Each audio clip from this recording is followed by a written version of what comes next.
messenger of the holy, sent to help promote you through this soul school that we call life. We don't have to believe this is true. We only have to act as if it is true, and the world will be better for it. And so will we. May this spirit of compassion and of gratitude enter into all our dealings. And in a further expression of connection, Annie is going to come and celebrate our August birthdays.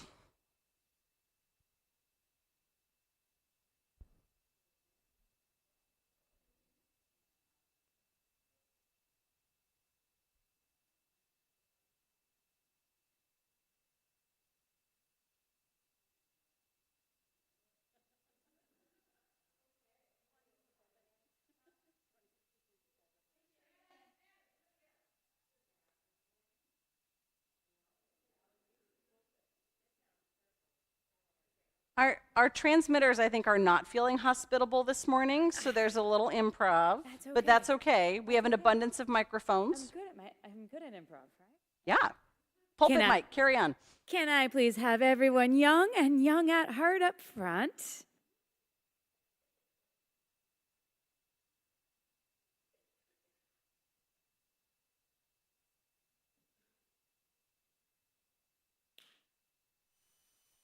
Good morning, you guys. I'm so happy to see all of you. I don't feel like we've seen you as much this summer, but it is the first Sunday of August, and I have some birthday cards. And I know a lot of people are probably on fun vacations and whatnot, but let's see what we've got, if anyone's here. Is Cordelia here? Or is Eames here? I want to do a shout out for Eames because I believe Eames is 1. And so that's a big birthday. Safira or Violet or anyone who has an August birthday that maybe just wasn't on my list. Do I have any other August birthdays? No, that's okay. So I really appreciate that you guys came today. And remember, the first Sunday of the month, come and visit us, and I will give you guys a birthday card, okay? Now, I know it's not in the order of service, but it feels very appropriate to do our love arch. So if you happen to know the words to the love arch, we're going to send the kids out back to play and have fun. And, yeah.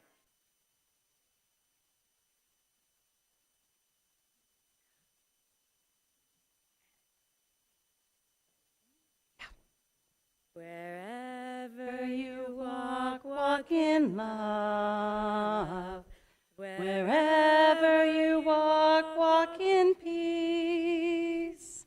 Wherever you walk, walk in beauty all around you. Our hearts go with you. Wherever you walk, walk in love.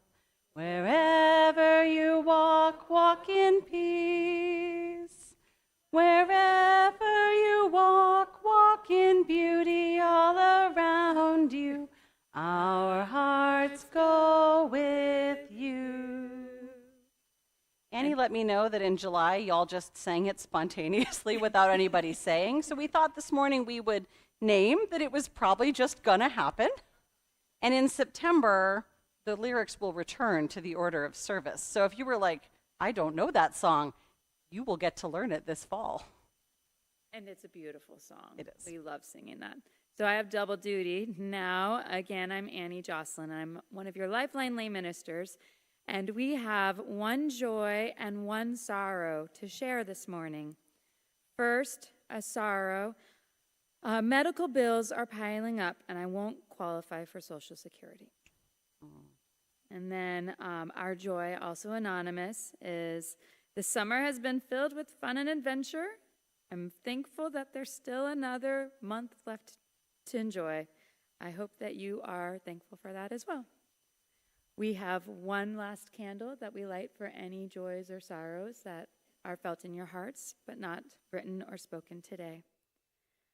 Lifeline lay ministers are fellow members of the congregation who extend ministry to members and friends of our church in times of need. You can visit us at the Lifeline's table in Hanneman Hall after service. We are identifiable by our stoles and lavender badges. Please refer to your order of service for other contact information. Thank you. And now, typically we remain seated for the heart song, but today it's kind of jazzy. So if you feel moved to move in any way, you're welcome to rise, you're welcome to stay seated, you're welcome to sway, you're welcome to clap. We're going to sing again out of the Teal hymnal, number 1017, Building a New Way. And if it is new to you, please know you're always welcome to listen, to hum, to snap, to tap your foot, to listen as Lorianne and I try to make it a bit jazzy without falling out of sync with each other. We're going to give it a shot. Lorianne, would you be willing to just run the melody all the way through before we start? Thank you.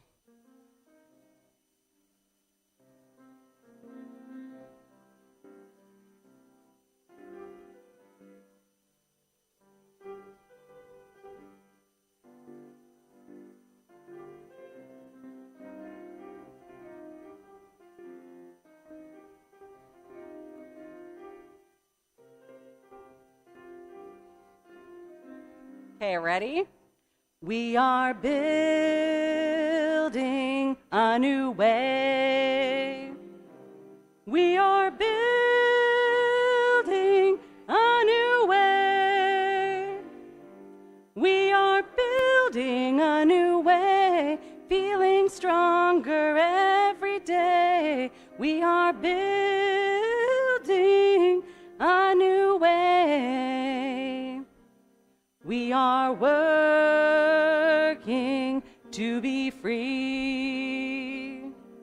We are working to be free. We are working to be free. Hate and greed and jealousy. We are working to be free. Peace and free. Oops, sorry, my mistake. I took you to the wrong verse. We can feed our every need. We can feed our every need. Start with love, that is the seed. We can feed our every need. Now, peace and freedom is our cry. Peace and freedom is our cry. Peace and freedom is our cry. Without these, this world will die. Peace and freedom is our cry.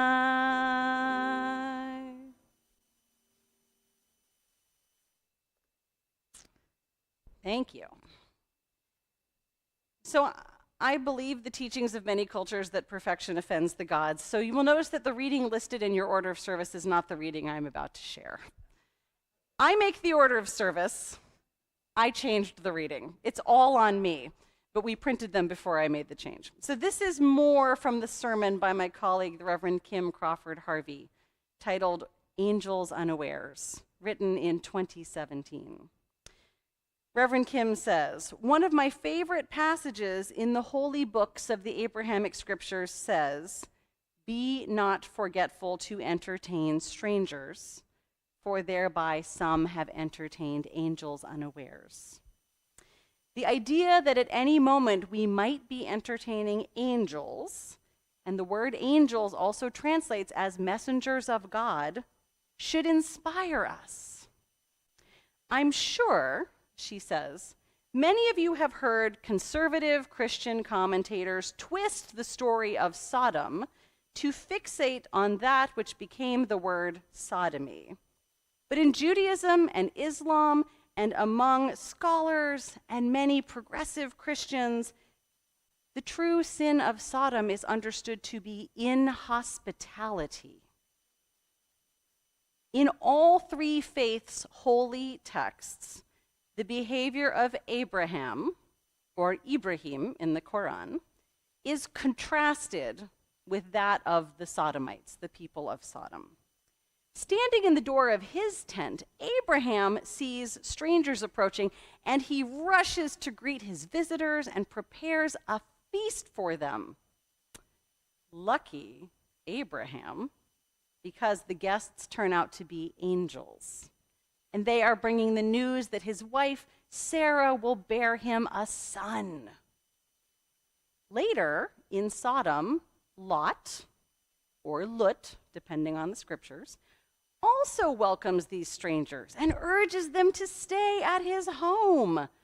But outside, Reverend Kim says, the fatally unwise hooligans of Sodom riot.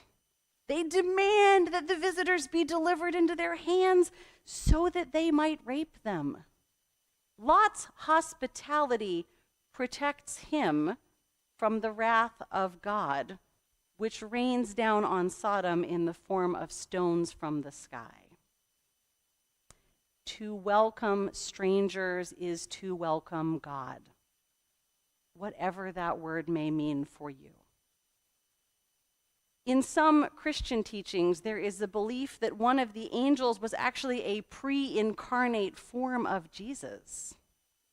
And in the book of Matthew, the prophet Jesus says, "For I was hungry and you gave me food. I was thirsty and you gave me drink. I was a stranger and you took me in. Naked and you clothed me. I was sick and you visited me. I was in prison and you came to me. Inasmuch as you have done it to one of the least of these, you have done it to me." Reverend Kim says, I think of Mother Teresa speaking of Christ in all his distressing disguises. Or in 6th century Italy, when the Roman Empire was in decline and society was falling apart, Benedict of Nursia wrote a rule of life, which we now know as the rule of Saint Benedict, that governs certain monastic communities. The heart of Benedict's rule says, let all guests who arrive be received as Christ. The joke in modern-day Benedictine monasteries is that when they see another new person coming up the driveway, the monks look out and they say, "Oh, Christ, it's you again." In this country, in this culture, the Statue of Liberty notwithstanding, hospitality is not a central practice. It is countercultural in this country and this time that we live in. Viewed from a distance, America is the land of opportunity, but up close, newer immigrants are viewed with suspicion, at best, by those who came before them. And we can do better than this. We are countercultural, and hospitality is at the heart of our faith. Here ends our reading. I will editorialize briefly and say, if you are a humanist, don't worry. There's another passage coming for you later. But now, I want to invite to our pulpit Levi Herrera, who is the executive director of Mano a Mano.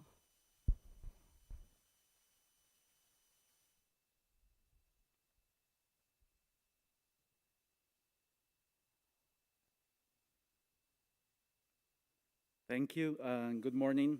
My name is Levi Herrera Lopez, Executive Director of Mano a Mano Family Center, pronouns he, him, él.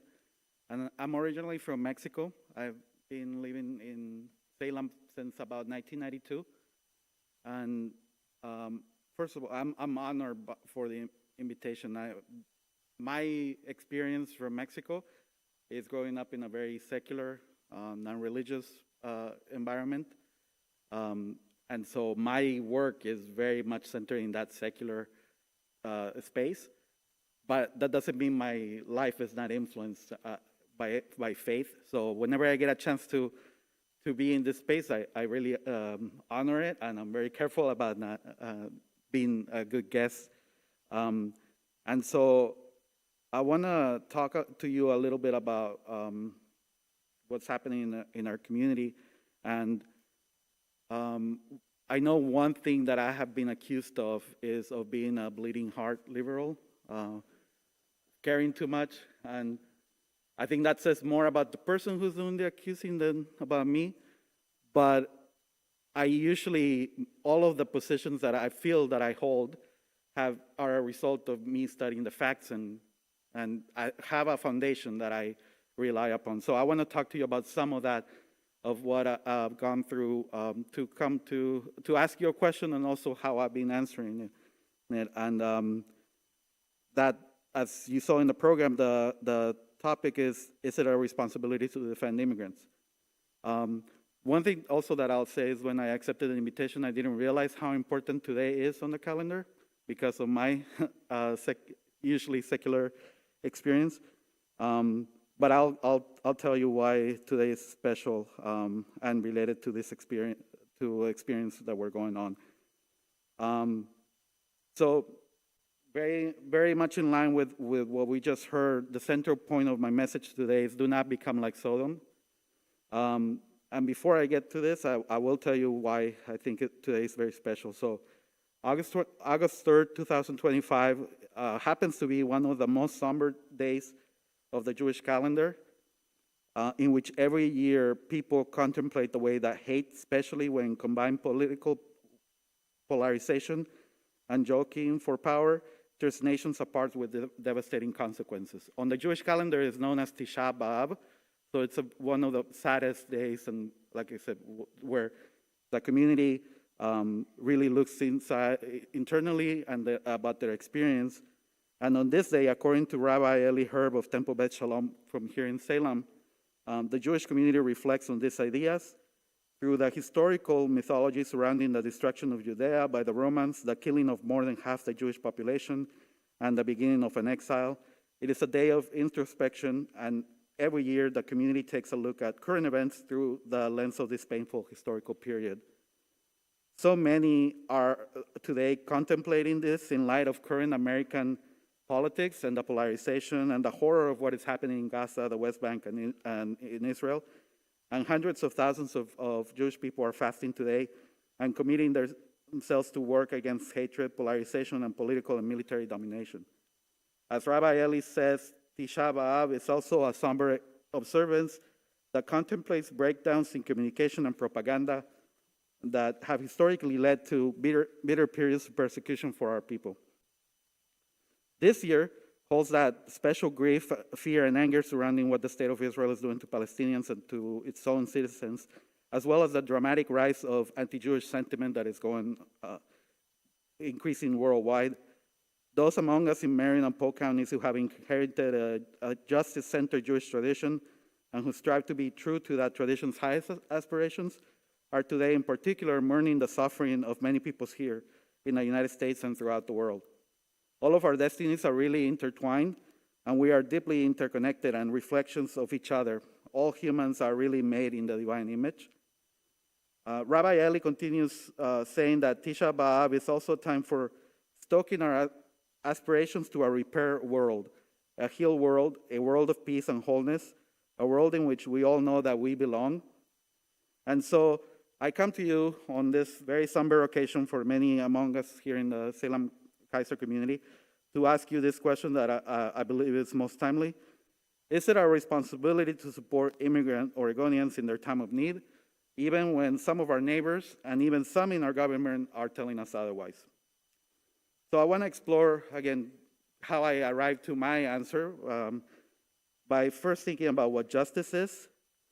And in our Western societies, I think it's really common and easy to think about justice in terms of retribution and distribution. So punishment and something that can be taken back. But looking at the Jewish tradition in particular, we see that justice can be understood in terms of the full enhancement of human and above all social life. To understand this point of view, we can look at the story of Sodom and Gomorrah. As we just heard, this is a story that has been given a very different meaning and moral in Western circles, but in its original context in the Jewish tradition, it is very relevant to our times, as we just heard. One of the people who writes about this is one Rabbi Yehuda. He writes that people made a proclamation in Sodom saying, "Everyone who strengthens the hand of the poor or of the needy with a loaf of bread should be burned in the fire." So they talked about, if you welcome the stranger, you're going to be punished. We don't want these people to come into our city. Today, we are seeing on our screens images of poor and needy people who happen to be immigrants being chased down by well-armed men and thrown into prisons with inhuman conditions, both at home and some of them have been taken abroad too. And we hear stories of wanting to deny them access to essential services such as healthcare, all that and more to send a message that they are, according to this argument, taken from us, and that they are threatening us and our lifestyle, and that they do not belong here. Just as in Sodom, what was being done, the violence that was being done, it was all meant to push people away and not have them join the community, not have them even stop by because they were a threat to them. At least that was their argument. It was such inhumane treatment towards the wayfarer, the poor, and the needy that sealed the fate of Sodom. As the prophet Ezekiel, and later in the Middle Ages, the Rabbi Nachmanides writes, "Only this was the sin of your sister Sodom, arrogance. She and her daughters had plenty of bread and untroubled tranquility, yet she did not support the poor and the needy." So, again, my message to you is, and to our community in Oregon, is do not become like Sodom. Rather pursue justice and strengthen the head of the poor, support the needy, and sustain the needs of the stranger who travels among you. Throughout the scriptures, one of the consistent messages that I read is that we were once strangers in one land or another. And we have those reminders such as, "Befriend the stranger, for you were strangers in the land of Egypt." We see it in many stories of Adam and Eve leaving the garden, in Abraham and his family, and Moses and the children of Israel. And more recently, I think many of us share those stories where our families initially came from different parts of the world to live here in Oregon. So again, my central message is do not become like Sodom. And it could be argued that our exhortation to welcome the immigrant and to strengthen the hand of the poor and sustain the needs of the stranger who travels among us also extends to treatment of immigrants before the courts. And I just want to say that this is not the same as talking about open borders, because that's one accusation that gets thrown out very often. But again, staying within the Jewish tradition, we read from Rabbi Samson Raphael Hirsch that the absolute equality in the eyes of the law between the native and the foreigner forms the very basic foundation of Jewish jurisdiction. And a French Talmudist, Emmanuel Levinas, adds that the respect of the stranger and the sanctification of the name of the Eternal are strangely equivalent. So, is it our responsibility to support immigrant Oregonians in their time of need, even when some of our neighbors and even some in our government are telling us otherwise?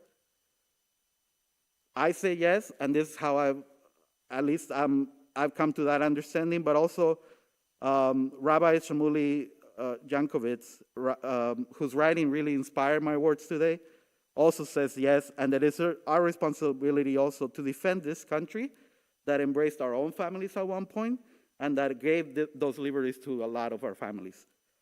So it's not only that responsibility to ensure that it's done to others, but because that responsibility, it was given to us at one point. So that gives us more responsibility to do that. So to sum up, repairing the world is up to us. Making the world better is up to us. Again, do not become like Sodom. Rather pursue justice in this world by strengthening the hand of the poor, support the needy, and sustain the needs of the stranger who travels among us. And if we can do that, I think we can be a little bit better world. Thank you. Thank you.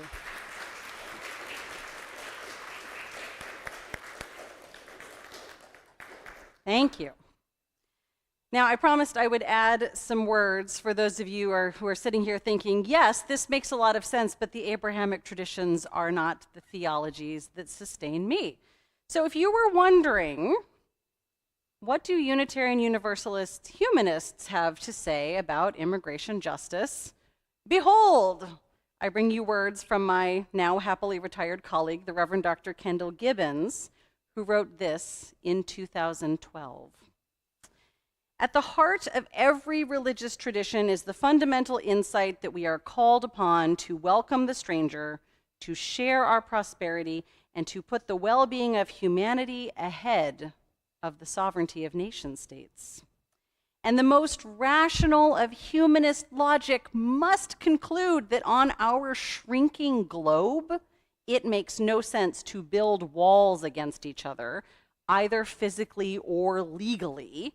They never achieve their alleged purposes, and they inevitably create injustice and suffering. The progress of humanity always has been and always will be the tearing down of arbitrary exclusions and the freedom to seek our personal and collective fulfillment where we believe it can best be found. Personally, she says, I long for a world in which it makes no more sense for Korea to aim missiles at China than it does for Kansas to bomb North Dakota. Where someone has a way to move from El Salvador to New York to find a better job, just as they can move from California to Texas. If Unitarian Universalists believe what we say about the goal of world community, with liberty and justice for all, it seems to me that this is a vision we share. Indeed, she says, I would propose that every one of our UU principles is challenged by the inequities of this country's current tangle of immigration policies. Remember, she wrote this in 2012. It's only gotten worse since then. Do you believe in the inherent worth and dignity of every person? Is that dignity a function of nationality or citizenship? Spoilers, the answer is no. So then how can we justify creating an underworld of workers and families who dare not claim the rights and freedoms so precious to the more fortunate among us?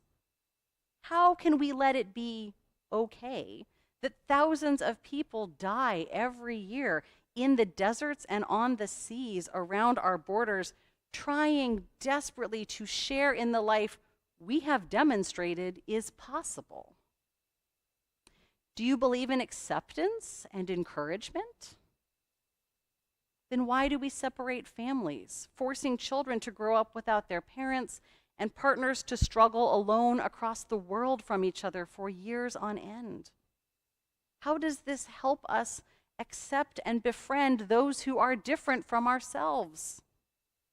How does this encourage people to become good citizens and responsible neighbors, building a shared community and a better future for everyone?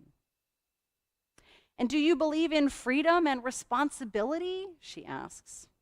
What could be more responsible than the incredible effort required to recreate your life from scratch in a new land so that your children can be safe from violence and can grow up to be educated and productive people?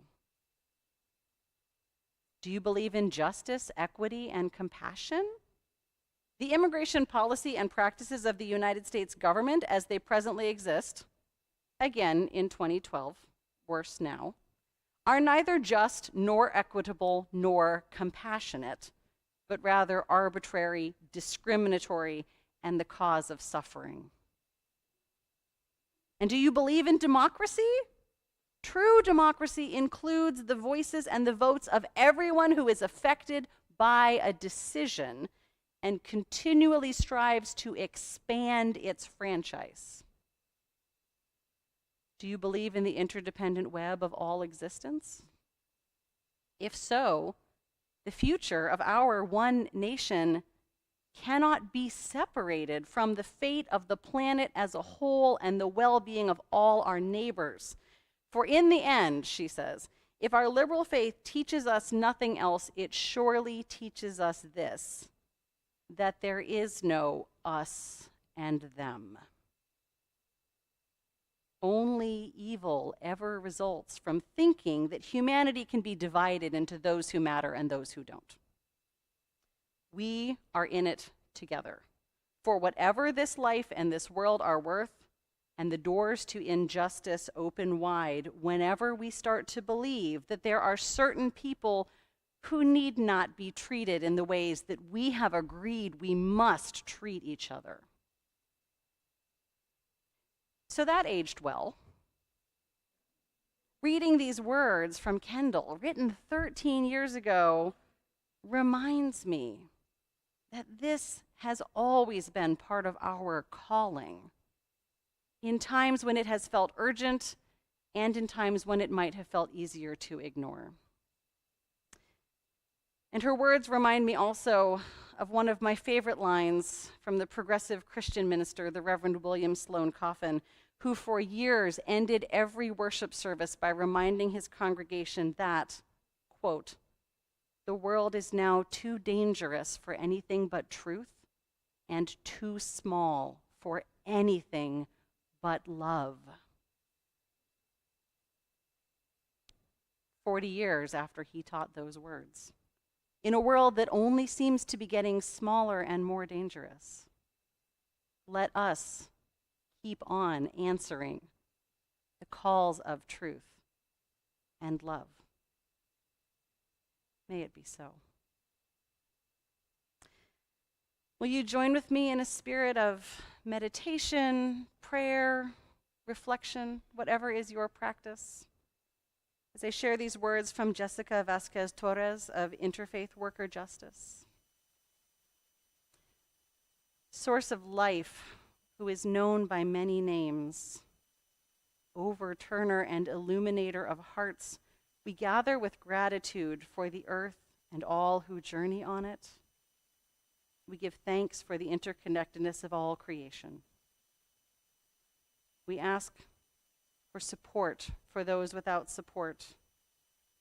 We call you the stronghold of those without protection, and we declare openly the times we have fallen short from living out the call to justice that our sacred stories place upon us. Times we have fallen short from recognizing the whole of creation as an extension of our being, from hearing the plight of the creation yearning for justice, from seeing the harm our way of life and our policies inflict upon creation.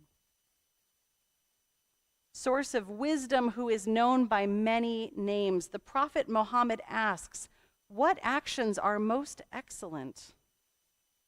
To gladden the heart of a human being, to feed the hungry, to help the afflicted, to lighten the sorrow of the sorrowful, to remove the wrongs of the injured.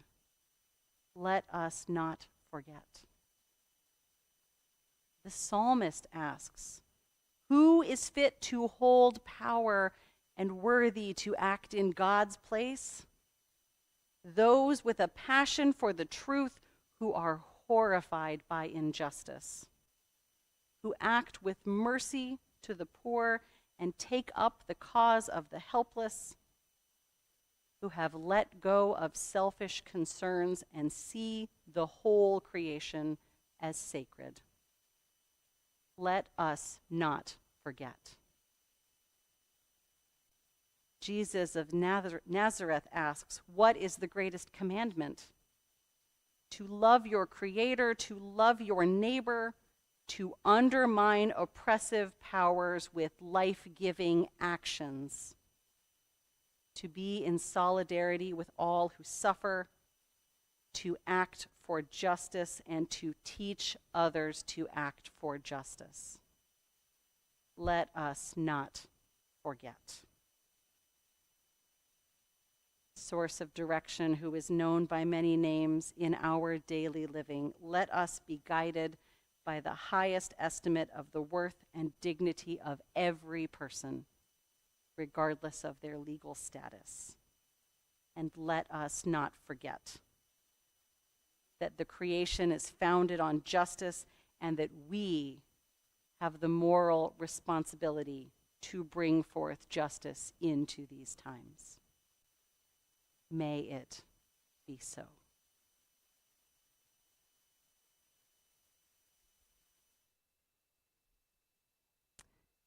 When we gather in this community, we know that among us there are many ways to bring forth justice into these times. We might be lifting our voices at rallies. We might be advocating for causes with elected officials. We might be putting our hands to work in volunteering.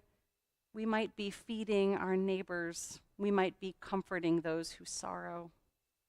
As a congregation, one kind of action we take is sharing the offering that we receive. Each month, our offering is shared with a partner organization, recognizing that just as we come together in a congregation because together we can do more than we might do as individuals alone, we know that organizations can partner to do more than either might do by itself. For August, our partner organization is the Planned Parenthood Columbia Willamette. Planned Parenthood Columbia Willamette is a proud provider of sexual and reproductive health care and sex education in Oregon and Southwest Washington. They write, "We believe that everyone of all identities and life circumstances deserves access to sexual and reproductive health care. We believe that abortion care is an essential part of comprehensive reproductive health care. We believe that education is a vital part of the work we do.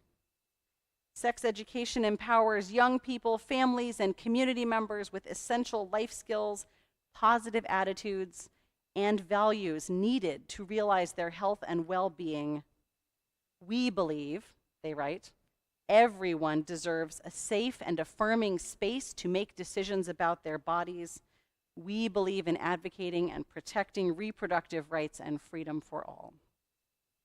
So when you give today, please know that what you give will be shared between this congregation and Planned Parenthood.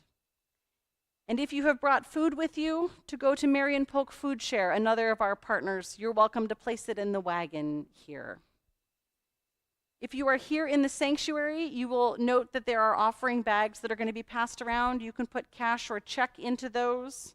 You're also welcome to give online. The URL is typed out in your order of service, so if pulling up your phone and giving online is better for you, you're welcome to do that. If you're joining us online, you'll have a slide with the online giving information, and you're also welcome to simply mail a check to the church. Can't recommend mailing cash, but if you'd like to mail a check, that's welcome. Please know that all contributions are gratefully received.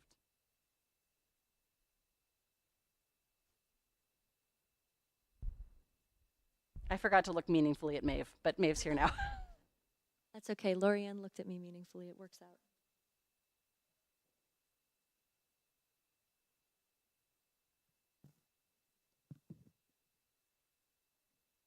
Yeah, something like that.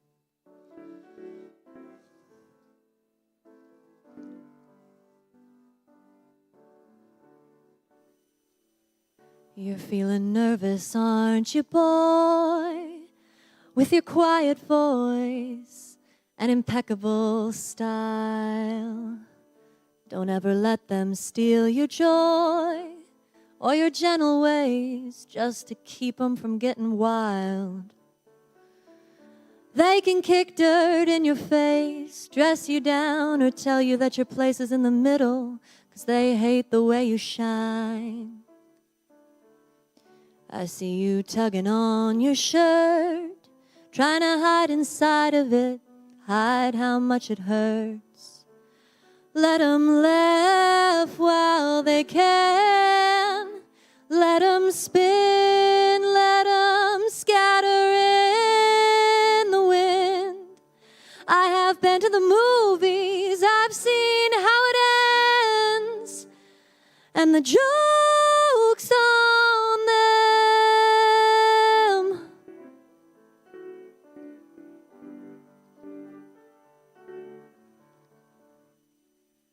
You get discouraged, don't you, girl?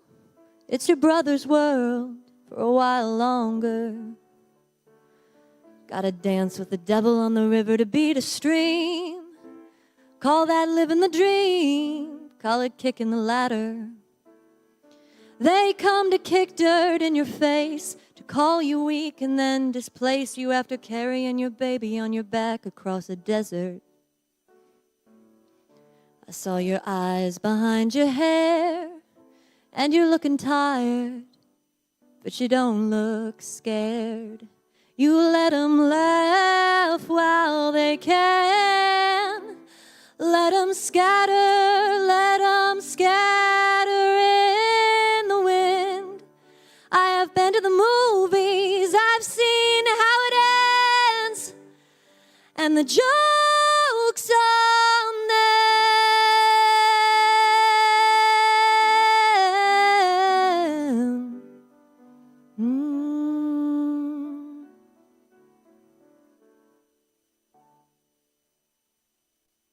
Thanks.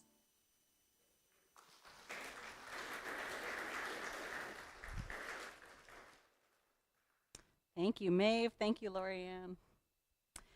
Next Sunday, I get to be in the pulpit for the full 20 minutes, and I will be speaking about life in the attention age. If you feel distracted and distractible right now, it is a characteristic of our times. So come next Sunday to explore what it is that we might do so that we're not just getting yanked around by other forces, but figuring out how it is that we can cultivate some steadiness in ourselves. And following the service next week, there will be a board forum, because there is so much going on right now in terms of injustice and suffering in the world, and we need to create some frameworks and processes for how we respond, not just react, and how we discern together what kind of commitments we are taking on. So we're going to present a draft framework for understanding some of that. And we also, you may have heard through the grapevine or noticed in the newsletter, are in a discernment process about what kinds of programs we can support to help those who are unhoused in this area. Let me say, no decisions have been made yet. This is a chance for us to have a discernment process. Discernment, by definition, means allowing things to breathe, allowing people to say, this was my first reaction, and this is my second reaction, and these are my concerns, but this is what excites me, and holding it together as a community. So we arrive at a decision that has grown out of a good and inclusive process. So come be part of getting started on that next Sunday after the service. Today after the service, I want to invite you to stick around and come back into the sanctuary at noon, because Levi has generously agreed to do a question and answer session. For those of you who are wondering, since we have a moral imperative to help our neighbors who are immigrants, what does that actually look like? Come and ask your questions, find out what might be a good fit for you in terms of actions to take. And know that there are announcements on the back of your order of service. I'm trying to make them more comprehensive every week, but I always inevitably miss something. However, this is a good starting place for knowing what is going to be happening in the future here. And now I'd like Christine to come back up and help me. We are going to light our social justice lantern, symbol of what it means to carry our values and our faith forth into the world.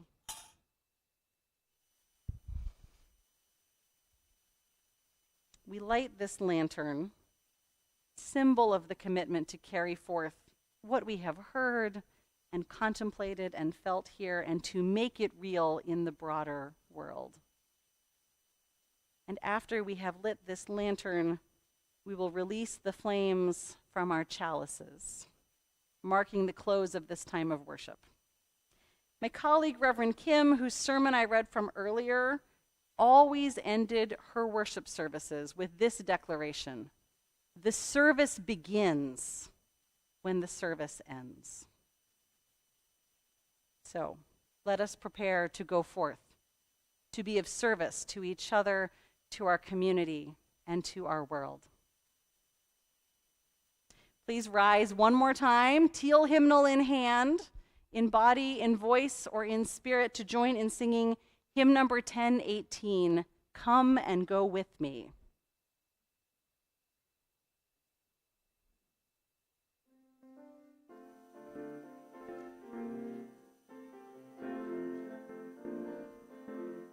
Come and go with me to that land. Come and go with me to that land. Come and go with me to that land where I'm bound, where I'm bound. Come and go with me to that land. Come and go with me to that land. Come and go with me to that land where I'm bound. There will be freedom in that land. There will be freedom in that land. There will be freedom in that land where I'm bound, where I'm bound. There will be freedom in that land. There will be freedom in that land. There will be freedom in that land where I'm bound. Justice. There will be justice in that land.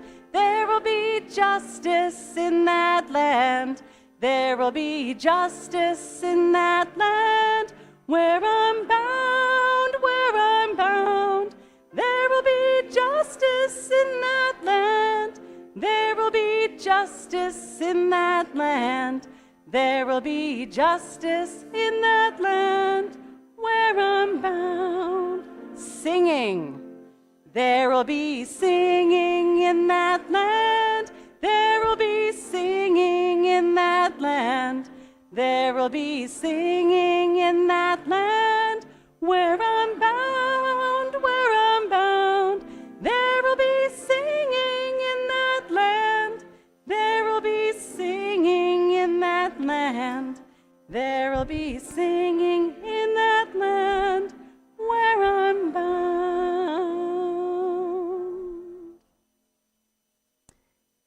And while you remain risen, you can set your hymnals down. I invite you to join with me in our closing words. It is your choice. You can join hands, you can touch elbows, you can just sort of make a gesture of connection, whatever is right for you today. We are a consent-based community. Only do what is right for you. Join with me in our closing words. They are printed in your order of service. They are on a slide in the back of the room if you've turned around to hold hands, or maybe you know them by heart. May faith in the spirit of life, hope for the community of earth, and love for the sacred in one another be ours now and in all the days to come. Blessed be and amen. And please join us for coffee and refreshments.